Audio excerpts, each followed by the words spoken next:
સાબરકાંઠા જિલ્લા પ્રાંતિજનું આરોગ્ય કેન્દ્ર ઘોર નિંદ્રામાં. આસ્થા મેડિકલ એન્ડ પ્રોવિઝન સ્ટોરમાં એમટીપીની દવાનું ધૂમ વેચાણ. સાબરકાંઠા જિલ્લા પ્રાંતિજ તાલુકાના પ્રાંતિજમાં ગોપીનાથ કોમ્પ્લેક્સમાં પહેલા માળે આસ્થા મેડિકલ એન્ડ પ્રોવિઝનમાં ગર્ભપાતની દવાનું ધૂમ વેચાણ. આસ્થા મેડિકલ એન્ડ પ્રોવિઝનમાં એમટીપી ગર્ભપાતની દવાને મેડિકલ સ્ટોર રૂમમાંથી દવા આપતો વિડીયોમાં કેદ. આસ્થા મેડિકલ એન્ડ પ્રોવિઝનનો નવો કિમિયો મેડિકલ સ્ટોરમાંથી લઈને પાછળના ભાગમાં આપવામાં આવે છે દવા. 600 રૂપિયામાં આપી રહ્યા છે દવા.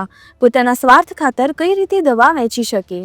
ગાયનેક ડોક્ટરો પણ જો આ દવા નથી આપતા તો એક મેડિકલ સ્ટોર કેવી રીતે આપી શકે? જો દવા લીધાથી કોઈ અઘટિત બનાવ બને તો જવાબદાર કોણ?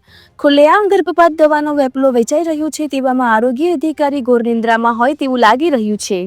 વિડીયો પુરાવા સાથે રજૂ કરાશે CDHO અને THOની રજૂઆત.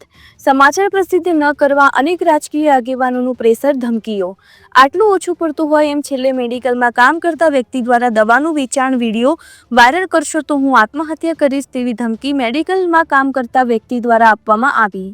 અમારી ચેનલના માધ્યમથી જે કોઈ વ્યક્તિ દ્વારા મેડિકલમાંથી ગર્ભપાત ગોળી પકડવામાં આવી તેનો ફોટો આજુબાજુના વિસ્તારમાં સોશિયલ મીડિયા દ્વારા ફરતો કરી અમારી ચેનલને રાજકારણનું પાવર બતાવી દબાવવાની કોશિશ કરવામાં આવી.